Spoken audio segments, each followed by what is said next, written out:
और वो सवाल उसके दिल में तीर बनकर चुभ गया। काश मैं वक्त को संजीदगी से लेता, काश मैं अब्बू की बात मान लेता।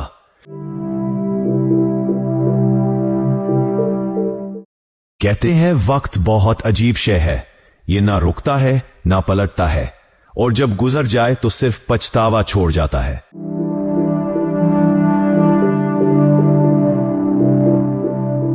यह कहानी है फराज की।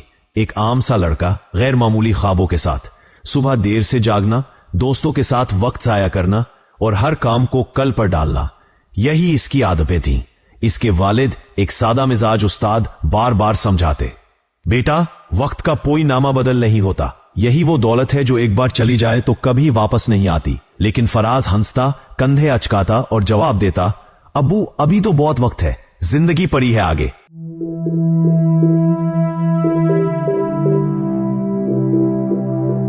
वक्त गुजरता रहा, दिन महीने बने और महीने साल।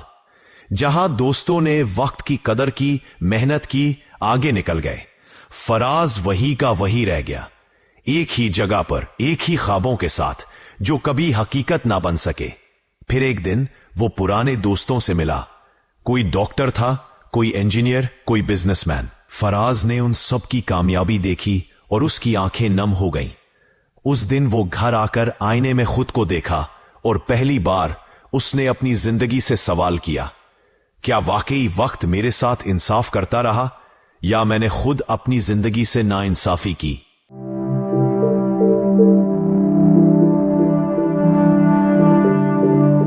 और वो सवाल उसके दिल में तीर बनकर चुभ गया।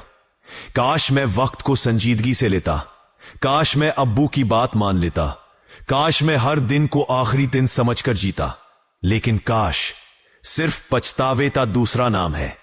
अब्बू की कब्र पर बैठकर फराज ने वो अल्फाज दोहराए जो कभी सुने थे मगर समझे नहीं, वक्त वापस नहीं आता। लेकिन यह कहानी सिर्फ फराज की नहीं है, यह कहानी है हर उस इंसान की जो वक्त को जाया करता है, जो कहता है कल कर लूंगा, फिर कभी सोचेंगे, और जिंदगी की दौड़ में वक्त की कीमत समझते समझते सब कुछ खो देता है।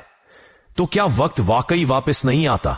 नहीं, वक्त वापस नहीं आता, लेकिन अभी ये लम्हा, ये सांस, ये आज तुम्हारे हाथ में है।